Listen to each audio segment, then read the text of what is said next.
It's polite after the Fringe to do a wee montage of where you went and who you met and all the exciting things that you did.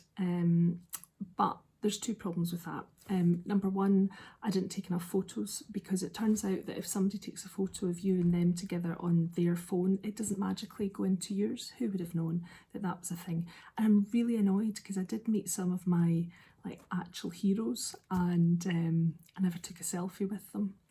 What an idiot. The second problem is that I am way behind with the admin because I got fringe flu, they call it, after the Fringe. That's when you have lived on adrenaline and drink for too long, and eventually it catches up with you. So I've been floored for about 10 days with a chest infection. I've really not been right at all, but I'm much brighter now, thank goodness, because I have things to do. So I'm way behind with my Fringe thank yous, and that is playing on my conscience because I am in debt. I got myself into a spot of bother at the Fringe. I still don't understand why, and having had time in my bed looking winsomely out of a window trying to figure out what on earth happened, I'm no further forwards. As far as I can make out from the various messages and feedback that I got, usually at high volume, right in my face in the street, is that I am a hateful bigot, which is a surprise to me and the majority of people who know me, because I am very mild-mannered. I'm stubborn and I am opinionated, but I am mild, I think. Like, I'm quite a kind person on the whole, kind of motivated by, you know, nice things. But apparently this is untrue. So as far as I can see, what happened was that people who didn't see my show and don't know what I said in the show about gender looked at the way that I look and drew a number of conclusions about me based on stereotypes and behaved accordingly, which is fascinating because that's kind of bigotry. Like deciding things about people, especially a group of people, me and my audience, and determining who they are and what they stand for without actually speaking to them by people who also appear to think that they are, to use their terminology, on the right side of history. It seems terribly judgmental and mega bigotry to me. So I'm really quite unimpressed by it. And especially because the people that caused me the most trouble were folk that know me. And that did smart a bit, I must admit. People that I've worked with for quite a long time that know me to be reliable. I mean, I'm not the act that's going to set the Fringe alight, right? I'm not going to be the big thing that erupts out of Edinburgh Fringe and changes, you know, the arts. That's not me. I am a plodder. But if for years you've worked with somebody and they turn up on time and they're sober and they work hard to fill the room and they tidy up after themselves and they're nice to the staff and not any bother in all of the gigs that you've done together over all of the years, all over the world, why would you then not apply some critical thinking or common sense to, maybe I've misunderstood something here? But no, that wasn't something that was was a feature in what appeared to be an attempt to silence me and change my artistic freedom, at the risk of sounding like an arty-farty type. The thing about the Edinburgh Fringe is it's massive. If you've not been, there's about 3,000 shows on, and it's not just one festival. There's more than comedy goes on. There's an international festival, there's a science festival, there's a media festival, there's a book festival, there's you name it. It's just every single square space is taken up with somebody flying outside a tiny pokey little venue that's usually far too hot and crowded and ripe for COVID. And there's I don't think there's anybody left in Oxford or Cambridge for the whole of August because they're all in Edinburgh. It's an amazing time. Like, the city is very different. It's hoch and it's full. There's the population doubles. It's an amazing. You can see anything here. Big shows, tiny wee shows. You might find the next big thing. You might see some dreadful stuff. You might see some brilliant stuff. Who knows? It's exciting. So I was part of that and had been for a few years, and you know, I like it. I'm good at it. I like using humour to tell people about health stuff, because I think it works when you're talking about embarrassing stuff. Using humour seems to work. I did a paper, a literature review with Monash University that was published last August. They did most of the work. I did write things for the paper, and then they translated it into proper academic language, because whatever I wrote wasn't quite what they needed. They were fabulous to work with, actually, and we showed that you can use humour as a health promotion tool, and that's what I'm interested in, because the stuff that I work with is usually embarrassing. Nobody wants to talk about, you know, the fact that you worry about going out for the day because you're worried you're going to poo yourself and people are going to know about it. It's really fundamental to people's dignity that they have control over their body, and if you don't have that, it's devastating. And this is my field. That's what I have expertise in. So I thought, well, if you can use humour to address it, maybe that'll work, and it does. And some people think that I'm terribly clever for figuring this out. I think it's mostly by accident that I think, oh, I'll just do that, and then retrofit the science to what I've done. So this year I did a show called Viva Your Vulva, the Whole Story, and some people felt that that wasn't inclusive, because it's about sex, right? It's about vulvas, and it's about vulvas of all people who have vulvas. So I think that's pretty inclusive, because I looked at, you know, in 55 minutes, I looked at women with disabilities, women of colour, women of faith, older women, younger women, as many sexualities as you can come up with, and gender, and probably a couple of others that have escaped me for the moment. But my crime appears to be not including people who don't have vulvas, which is fascinating to me, because it's 55 minutes, and I had underestimated how much time a bigger room takes to get the laughs done. Like, when I wrote the show, it was still too long, so the whole month I was spent editing it, and I kept having to edit it because I was running over time, because if you've got 140 people laughing, there's always somebody that gets the joke ahead of the punchline, and then they laugh, and then that sort of cues everybody else, and then they laugh, and then the people that didn't get the punchline, or they're catching up, then they laugh. So that sound wave doesn't take that long if you've got 10 people in the audience, but if you've got 140, it takes longer, which I hadn't understood. So I kept having to cut bits of the material, bits that I chose to cut, not bits that I was told to cut, because the stuff in gender was apparently the issue. Now, I have expertise in working with female people. I have no expertise working with male people. I know a bit, but I'd be pushed to say it was within my scope of practice. So quite why I was expected to talk about people who don't have vulvas in a show called Viva Your Vulva, the Whole Story, is beyond me. And I was mildly amused by it at first, going, oh God, we can't have anything to ourselves, not even our vulval diseases.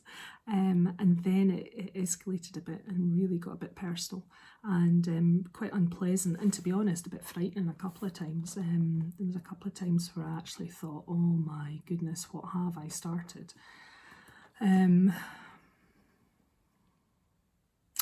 The interesting thing about that, though, is having had 10 days in my bed to reflect on what I'm going to do next. The people that were unhappy with me talk a lot about check your privilege, and they made me check mine, because this is genuinely the first time I've ever been in a situation in my 50 years which I have felt was unjust and that I couldn't fix. Previously, if I felt that I've been harshed in an unfair way, I've had recourse. I've been able to, I don't know, email. In the olden days, send a letter, turn up to a meeting and stand up for myself. And this time there was no way to do that because I had been judged by a bunch of people that I didn't know for things that well, some of them I did know, mostly I didn't, for things that I didn't say and that I don't think and I don't do. And there was no way of persuading them otherwise. Now, that's a lesson to me because that's an accident of geography, isn't it? This is the standard for the majority of women in the world, that they get treated unfairly and there's nothing they can do about it. So it was a useful thing to be, you know, accosted and abused in the street, because I'm not saying I've got insight, but I'm saying it was a new experience and it just made me furious, absolutely furious. Because it's really not okay. I did a good thing. I spoke to women in a way that was accessible about facts that they need to know about their body in order to maximise their health and frankly, their sexual response, and that improves their quality of life. Why would anybody not want women to have that information? Unless they're just a massive misogynist. And it was fascinating to me to meet women who are misogynists. That really genuinely I hadn't come across it personally. I mean, I'd read it and I understood the concept, but to have a woman sit in front of me and berate me was, yeah, a bit confronting really. Bits that I did like though was going into a room and having all these people turn their back on me. I was like, oh my goodness, I'm a mean girl. It's laughable. I'd like to be the baddie.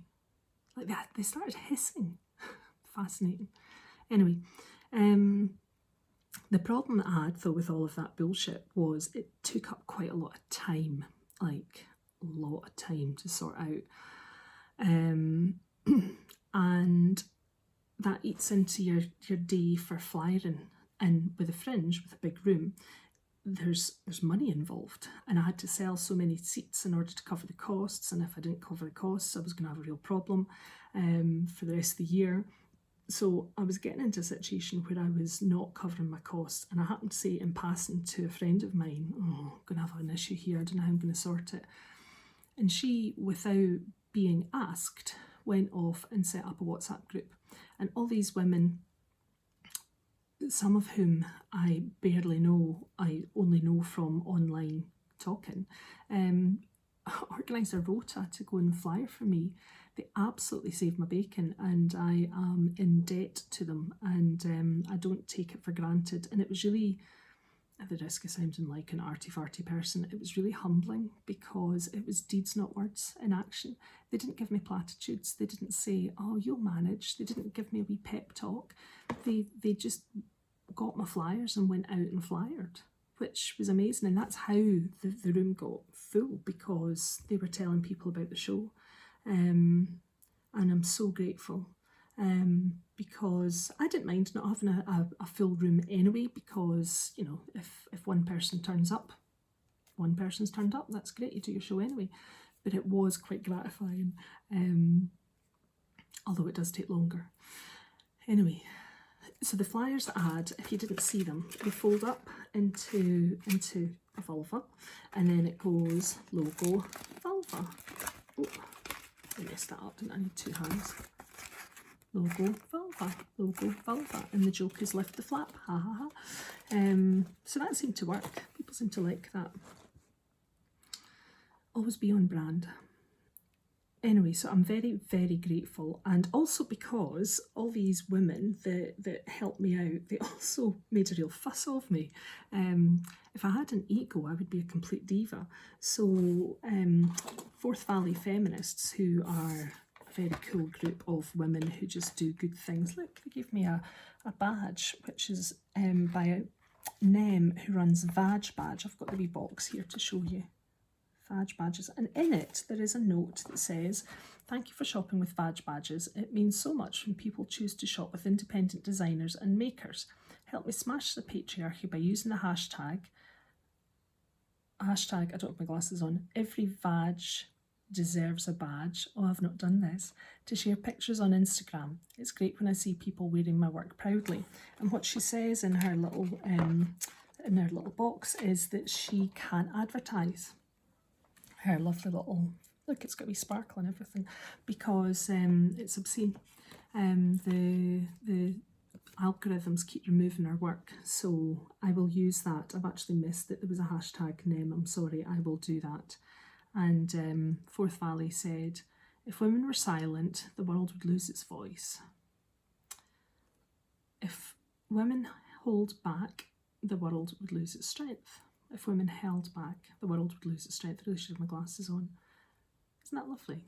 So I'm going to stick that up with a wee bit of blue tack here. And it occurred to me that in my 10 days of lying in my bed with the chest infection, thank God my pelvic floor's in good nick, I tell you, my goodness, that was fun. I had a urinary tract infection as well, good grief. That was ninja level bladder management. These words from Fourth Valley, that's what these detractors were trying to do. They want me to shut up and they want me to feel weak, and they didn't manage. Women's anger is fascinating. I've been trying to do some reading about it because it's constructive. Women get angry about something and they do something to help out other women. This is seen time and time and time again.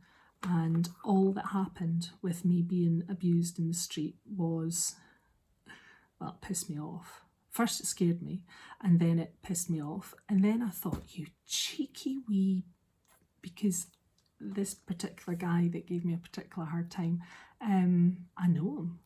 And I think I know where his mum is. And I'm not threatening him. But I thought, wow, isn't that a thing? You know, like sometimes younger friends of mine who got sent dick pics, all they did was forward it on to the guy's mum and show her who their son is and how he behaves, which I've mixed feelings about because, you know, this is an adult, it's his choices, it's not the mother's responsibility or fault. But in Scotland, if you annoy your mother, you're in trouble. They are scary, scary, and a wee angry Scottish woman, that's a lot more scary than going to the police. And for Women Scotland, check this out. Look, they made me a label and they stuck it on and it says, look, can you see at the top, Scots Women, and all the stars. Actually, 2, 4, 6, 8, 9. You're missing one of my stars because I got 10. I got 2 5-star reviews. It says Vintage 2022, Viva your Vulva, Miss Deminge. Hang on, I actually can't read it. Show a humid. Now my French accent's terrible. Produit Deception d'Ecosse, the Scotsman, 5 stars. Isn't that gorgeous?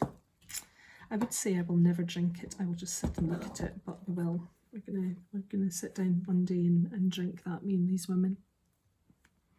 Hopefully quite soon, because in my 10 days of lying in my bed thinking, that was a strange experience, now what am I going to do? I have come up with a plan, because I have a sense of responsibility now. One of the things I did with the show was say, at the end, the problematic, but there's a lack of, there's a need for people that are trans activists to get a thesaurus, because the words that I've heard over and over are problematic and uncomfortable and check your privilege.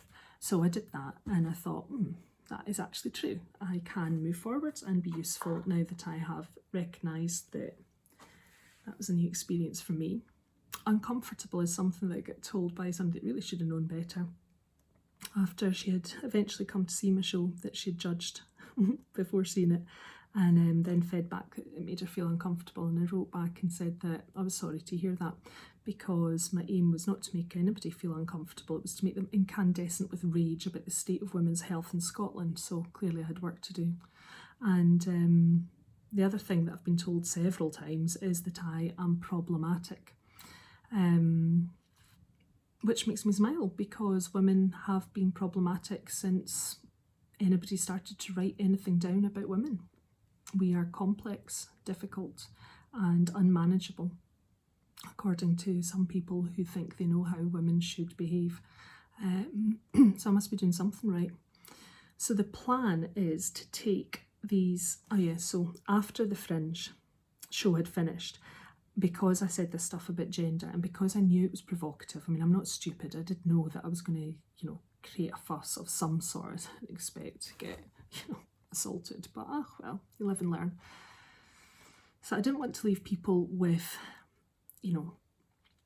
upset, because I'm a clinician, so I've got a responsibility. If I say something about, sore fannies, and somebody in the audience has got a sore fanny and she's trying to conceive and she's all upset because her sore fanny is getting in the way of her actually physically having sex, then I don't want to leave her with nowhere to go. I want her to be able to come and talk to me, and then we say, right, okay, this is where you need to go, this is the signpost, because that's my job. So I have to work within my sort of professional responsibility. I don't want to make people upset and leave them on their own. So I was expecting after the Fringe that I would get, medicine handed to me by people that disagreed with my views on gender, and it really didn't happen. I haven't looked yet to see how many people came through the doors, but it was thousands, and there were 3 people that disagreed with me after the show that came and spoke to me. And actually, once we got speaking, we realised that we agreed on far more than we disagreed with. We agreed about women's needs, we agreed about the importance of sex, we agreed that gender needed to be defined and it was a separate issue. But where their sympathies lay were just always falling on the side of the people who were upset that I had excluded them from a show about vulvas when they didn't have vulvas. And my sympathies always lay with the women, because, well, that's my choice and my conscience. I'm not saying that I'm unsympathetic to trans women. I do see that there is major problems in care of trans women. I think that, some of the surgery is inadequate. I can see the challenges. I understand about gender dysphoria. I understand all of that. But if I have to make a choice between 2 individuals, well, I'm female. I've been female for a long time now. It'd be foolish to not be on my own side. So I just always land up, if I have to make a choice, female people tend to be more ignored and belittled and dismissed than people who are male. That doesn't mean that the people who are male don't deserve support. It means that I only have my scope of practice, and my scope of practice is with female people, and that's where my focus is.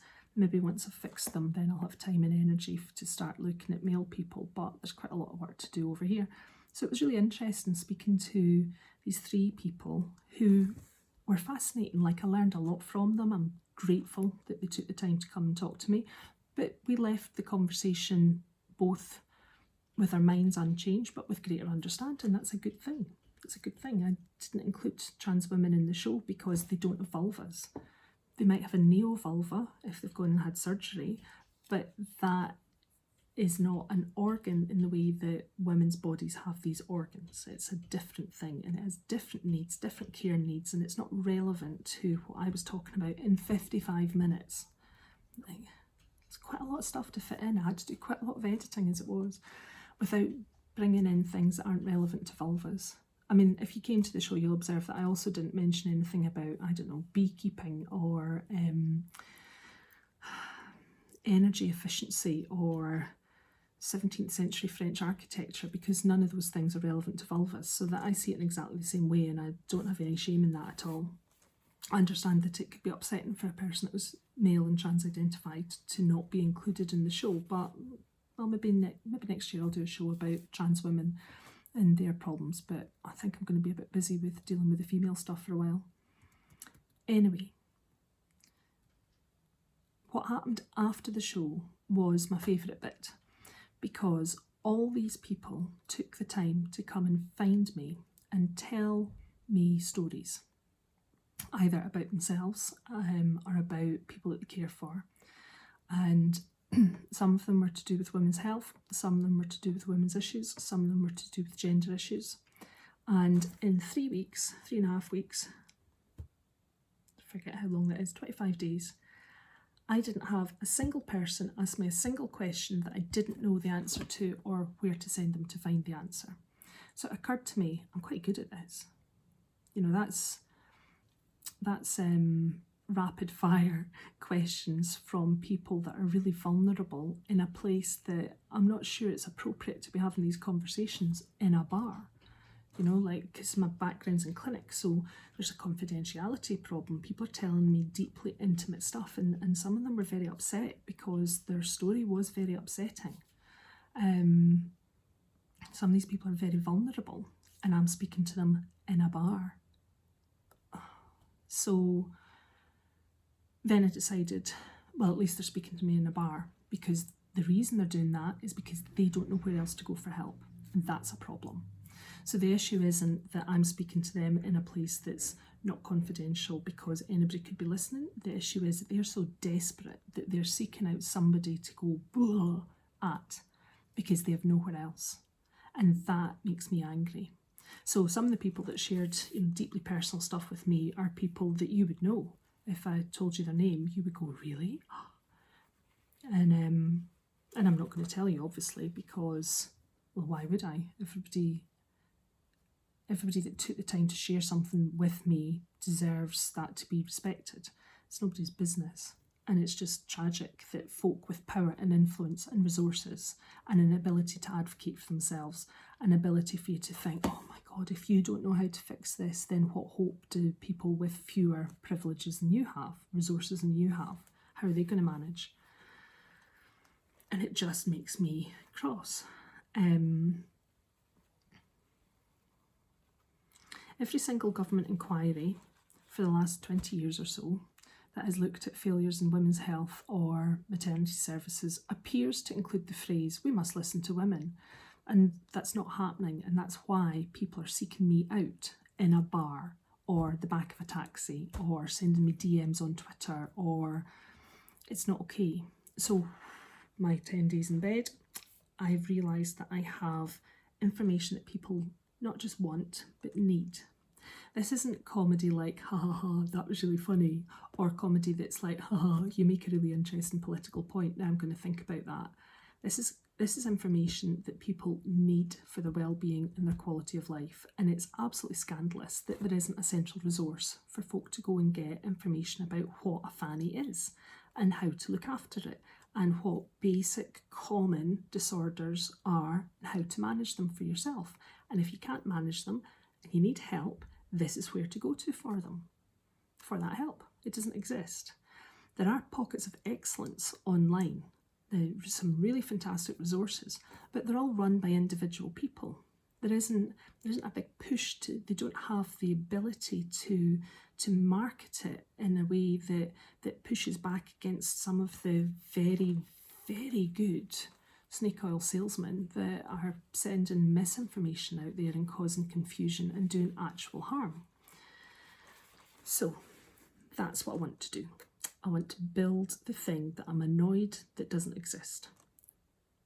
But if I'm going to do it, and I've had time to think, well, what's the most ambitious thing that I could build?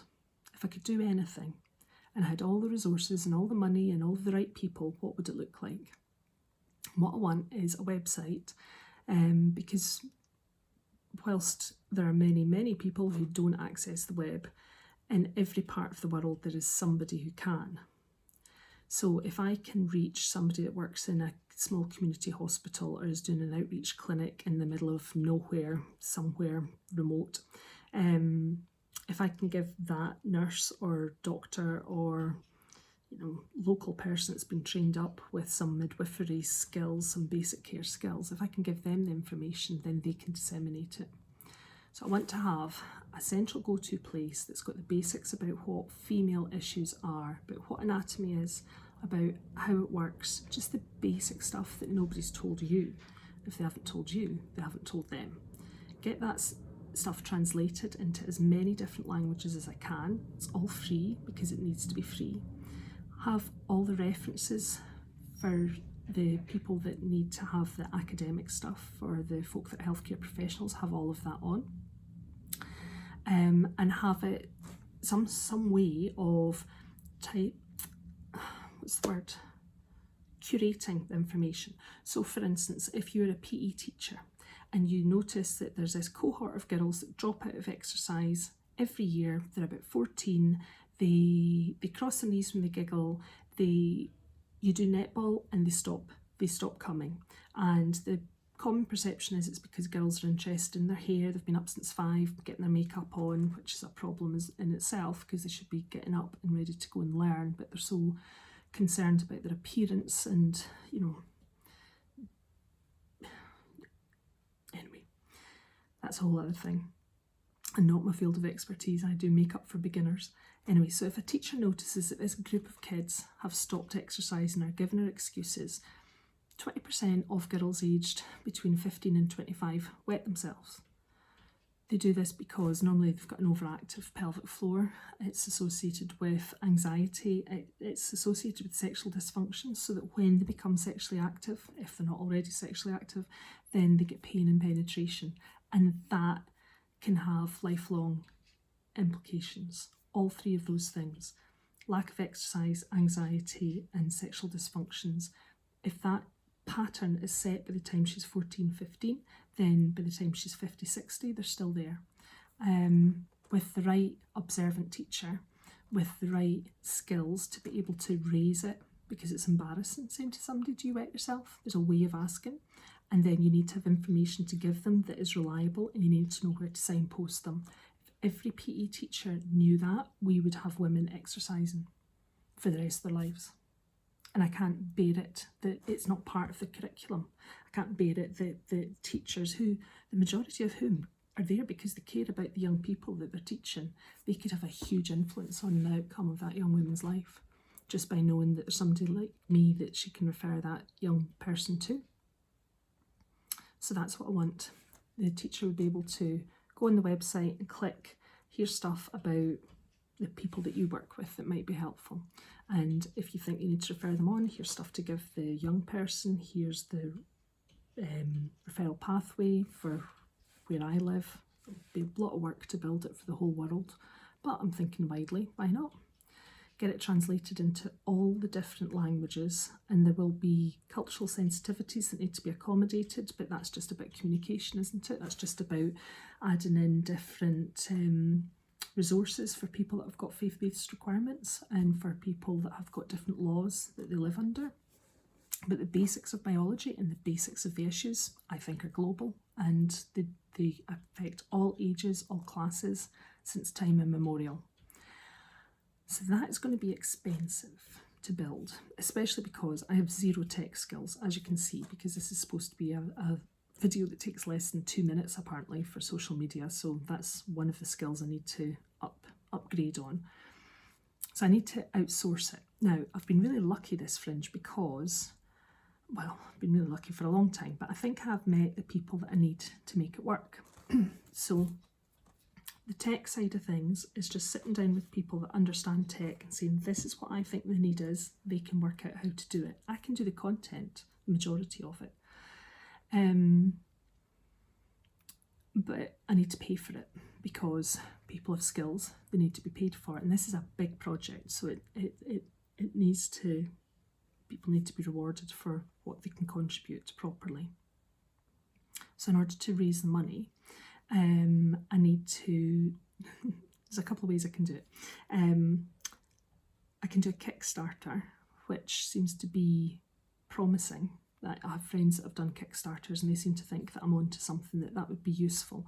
I don't have loads and loads of social media followers. I have a lot more than I had in August, and I'm very pleased about that. And despite being clumsy with social media, whatever it is that I'm doing seems to work reasonably well. So that's got potential. But I do have enough people that are following me on social media to think, well, if some of them were willing to support a Kickstarter for this project, I might get enough money to make it work.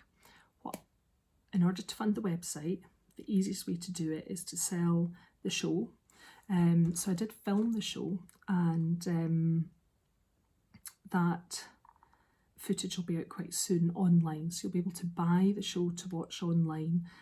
It's filmed in really high quality camera that I didn't want to go anywhere near in case I don't know, bumped into it and broke it. Thousands of pounds worth of kit. Absolutely terrifying bit of kit. So it'll be done really professionally, and I'm delighted about that. And I can do the show live. So what I thought was, from a physio point of view, the data that women's health operates from is really good. Like, we have really, really good gold standard data for quite a lot of the problems that I deal with. However, almost all the studies are done on urban white middle class women, because people like me are the ones that go to clinic, and most of the participants are gleaned from clinic. So we know very little about women that live in geographically remote, culturally diverse and economically deprived areas. But I want to know what those women want to put in my website. So I need to go and find them, which means going and doing the show and popping up anywhere that I can. Normally after the Fringe, the purpose of the Fringe really is to get a tourable show, but given that I am a hateful bigot, I think I'll have a challenge getting into some of the comedy clubs, because if you're not popular in the circuit, they're not going to give you a space. And also, the clubs tend to be in cities and they are scheduled, so they tend to book up, a year in advance anyway, so that they can manage themselves as a business, which is completely reasonable. So if I had a little van and a pop-up stage and pop-up sound and pop-up lights and a backdrop, I can go anywhere. So I thought, what I need is a van with a tailgate on it that comes out. And because if you have that and the doors, that is a stage. So then I could go anywhere. I could go to a supermarket car park, I could go to a field, I could go to somebody's driveway. If women are able to find me a venue like a pub function room or a scout hall or a community resource, then I can go there and turn up and do the show for 10 women, 100 women, and then speak to them afterwards about what they need in the way of information, and also speak to them about, particularly in Scotland, about women's rights and the pressure that there is exerted by our government on various bodies, all public bodies, to remove women's rights to single-sex spaces. Now, this is something that I am very worried about, because within healthcare, then there is a safeguarding issue and there's a right to privacy and dignity. Women who come into my clinic with, problems with their bits want to see a woman, and they should be entitled to see a woman who is female. What they mean is they want to see a female person, and that is what the law provides for, and that is what I think they should be allowed to have. Sometimes a statement like that gets misinterpreted as meaning that I am saying that trans women are a threat to female people, which is not what I'm saying at all. I'm saying the female person has the choice and the right to whoever it is, the female patient has the right to say no to being touched by anybody that she doesn't want to. And as soon as society removes that right from that female person, then that is no longer a civilised society. Women are allowed to say no. And if their no is to being treated by a male clinician, then that should be respected. The reason for that, the reason I'm so cross about this threat to women's lives, is that some women really need to be heard no. They need that word to be listened to and respected, because it hasn't always been in their life, or because they have a faith-based requirement to be only with female people in a state of undress, or they have a communication barrier or an intellectual disability or a physical vulnerability or a history. We have the right to say no, and my government wants to take that away from me. And if they take it away from me, well, I'm articulate, I've got resources, I can stand up for myself. But a woman with learning disabilities, does she? And these women are, some of the data says, 10 times more likely to be sexually assaulted than a woman who doesn't have a learning disability. And I can't stand it, and I'm not standing for it, and I'm not happy about it.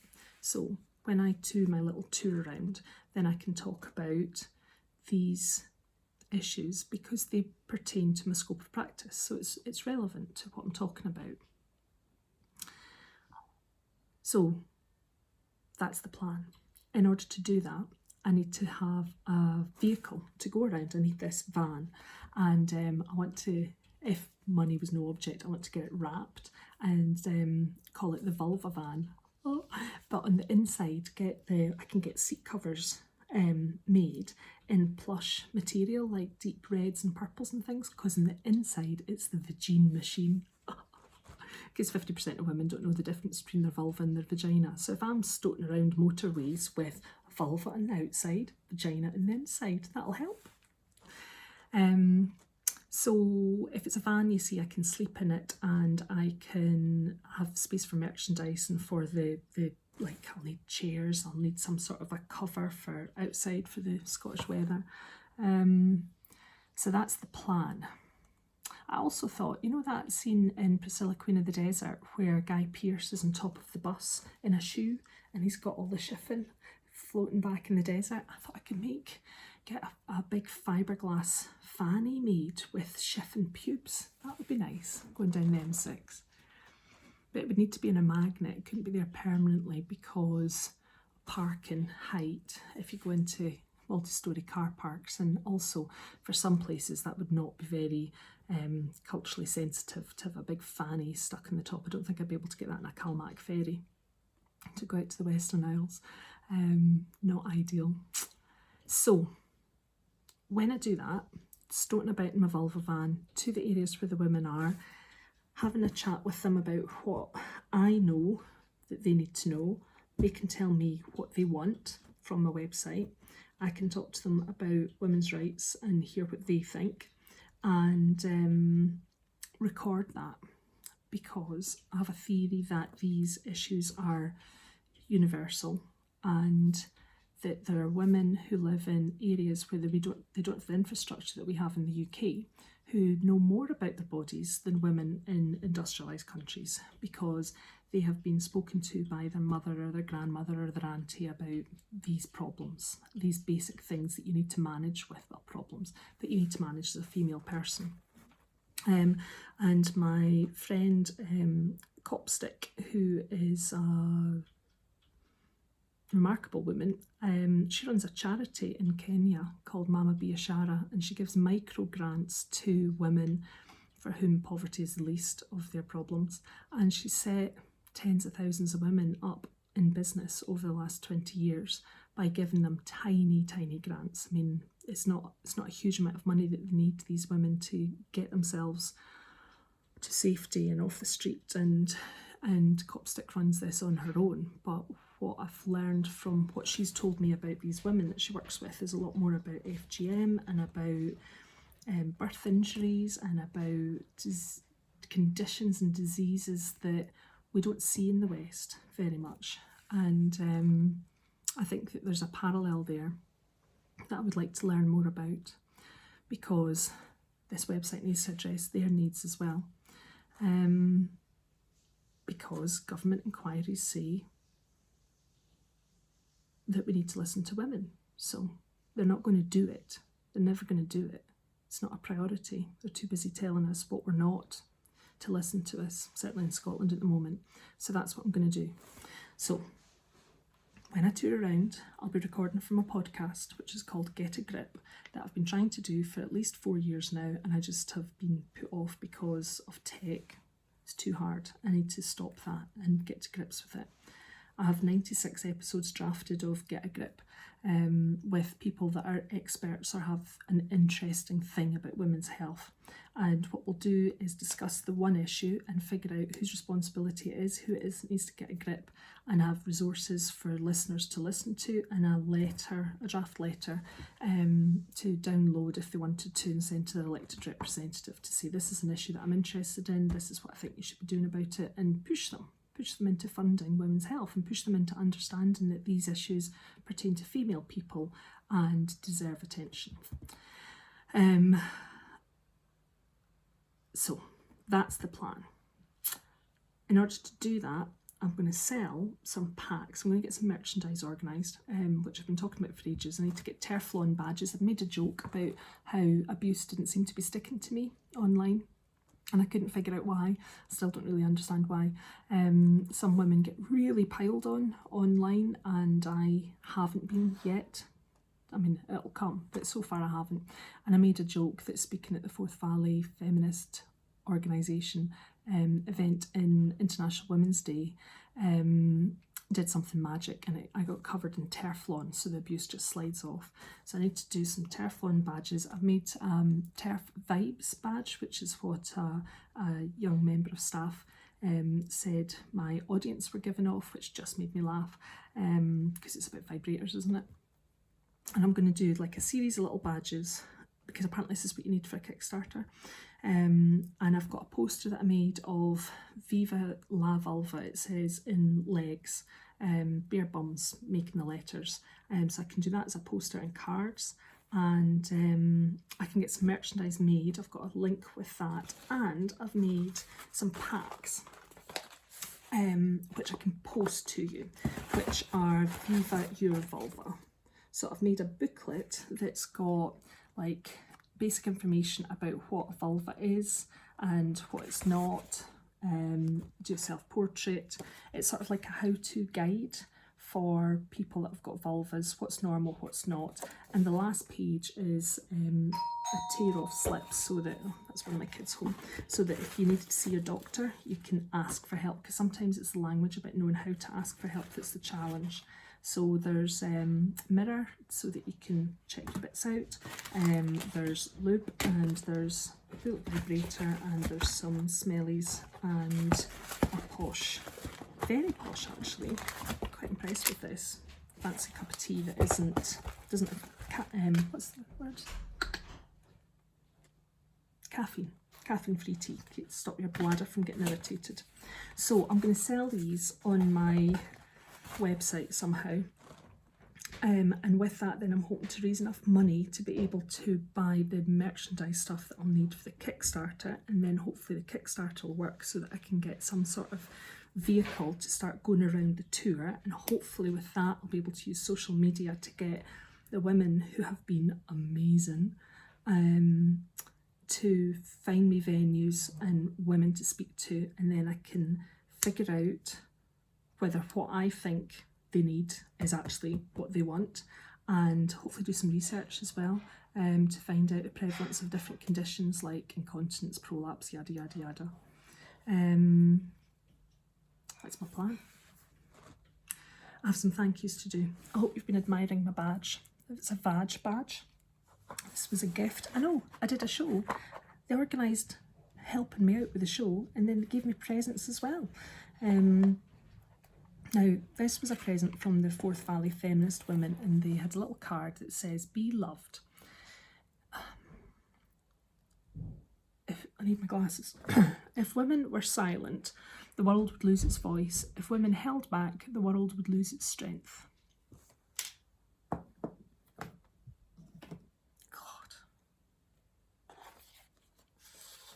I had such a nice time.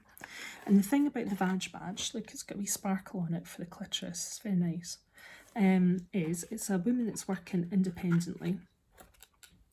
See, Vadge Badge. And there's a note in the packaging saying that she is having a problem advertising because it's been removed as disgusting content from social media. So she's got a hashtag that she wants people to use. Every Vag deserves a badge on Instagram, and can people promote her work? Her name is MEM. So I need to do that. So thank you, Forth Valley Feminists, because this is how they work, isn't it? It's women supporting women. And I shall put your lovely little card up here on my desk with all of my little scribbles of inspiration. And also the women at For Women Scotland got me a drink. So did Forth Valley actually. In fact, I did rather well for alcohol. But look, like they've put ribbons on it, and can you see the label? They designed it. So it says Vintage 2022 Viva Your Vulva, Miss Deminge. show a, oh god, my glasses are required, show a humid, warm and wet, product with the exception of Scotland, the Scotsman 5 stars, and the Scots women. So what I'm aiming to do is drink this with the For Women Scotland women, because they are pretty cool women who have done an awful lot to try and retain our rights. Speaking of which, on the 15th of September there is a march in Edinburgh at Holyrood, which For Women Scotland have organised to protest against the government trying to remove our legal rights to single-sex spaces, and I am excited about it. So I was going anyway, and then they asked me to speak at it, which is very flattering. The challenge is it's a 2-minute talk, and this talk's going on for, good God, nearly an hour. So I'm going to have to get an awful lot more succinct. The people who are speaking at the talk are all women, and they are amazing women. I can't believe that I'm on the same lineup as them. So I'll put the link to it on this video, which I'm going to attempt to put on YouTube for the first time. Oh my goodness. But I need to go over all that stuff. So if you're in Edinburgh, or if you can get to Edinburgh on the 15th of October, I think it's an 11 o'clock gathering for an 11:15 kickoff, I think. It's an hour-long event, and then afterwards there will be chat afterwards, probably in a pub. It's really important that we get our voices heard. I have written to my 8 elected representatives. We have like a constituency MSP, and then there's other regional MSPs. So out of the 8 that I've written to, I've heard from 2, one of whom has said that he will happily come. Jeremy Balfour is a Conservative MSP, and he is very supportive of women's rights, and was very helpful to me last year actually when I was trying to get accessible toilets at the Fringe, because the Fringe Society in Edinburgh University had pulled the provision of mobile loo. So Jeremy's an interesting guy and a very thoughtful man, it would seem. And I got a response from Lorna Slater's office, who is one of the leaders of the Green Party. I think she's one of the deputy leaders, but I'm not actually sure, and I should probably have known that. Anyway, Lorna's busy and is unhappy or regretful that she won't be able to come. So if you're around on the 15th of September and you would like to come and demonstrate that you think that women are worth listening to from our elected representatives, then do come along. Come for the protest, stay for the party. They're good company afterwards. And then I think it's the 19th of September, there's a meeting in Brighton, which isn't a protest, it's just a gathering of women to speak for Let Women Speak, which is run by Posey Parker. And it seems that already people in Brighton have decided that women shouldn't be allowed to speak. So I'm going down to that to go and see what's going on, because I think women should be allowed to speak. And then in October, there's a 3-day feminist conference in Cardiff organised by FiLiA, FiLiA. There are still some tickets left. I'm really looking forward to that, because there are some real heroes going of mine that I'm really looking forward to them hearing what they've got to say. And that is the sort of plan. It's all very ambitious, but I think it's possible. So I need to get better at tech. I need to be able to work out a strategy for content. That's kind of fallen into place anyway, because it's almost time to do Drive-By Christmas, which I did last year, where I'll tweet or Instagram 3 times a day for 3 months, starting the 24th of September, finishing on the 24th of December, because the evidence is that if a woman's wetting herself when she laughs or coughs or sneezes, stress incontinence, which is the most common kind of incontinence, and the data has always said that it's about 1 in 3 women that wet themselves. But when I started looking into the data to find out, where that figure came from, there's nothing in it. It's just an assumption, which is kind of shocking. However, there has since been a study done in the States that says it's 60% of women, and there's some work going on in Dundee that suggests it's 60% of women wet themselves if they laugh or cough or sneeze. which is frustrating because 3/4 of women with simple stress incontinence, if they sort their pelvic floor out, become dry. So that's vital, really vital. And I'll go on about that in another video because this is getting ridiculous. It's nearly an hour. This is a Netflix special on its own. I am available for Netflix specials.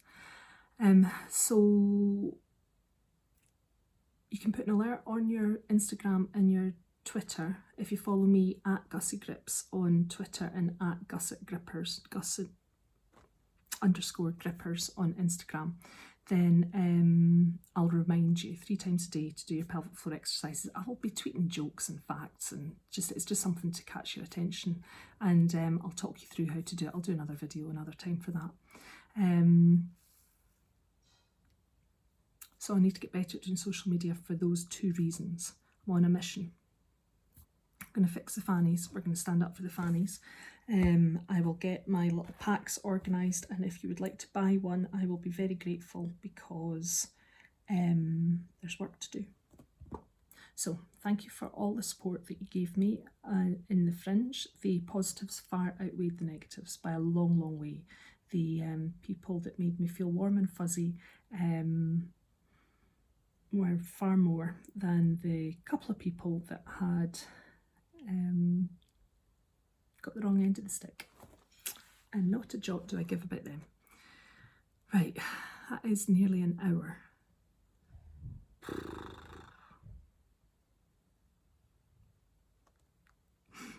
What I think I'm supposed to do is edit this, but I don't want to learn to edit. Let's just go with it, will we? The videos going on will be less, unless it's the podcast stuff, because I've got some really interesting folk. Joe Rogan does 3-hour podcasts. I can speak to you for an hour. Yes, thank you. I'm not going to stop. Courage calls to courage. And I met some exceptionally brave people and some hugely inspiring people. And I can see the need, and I am fuming.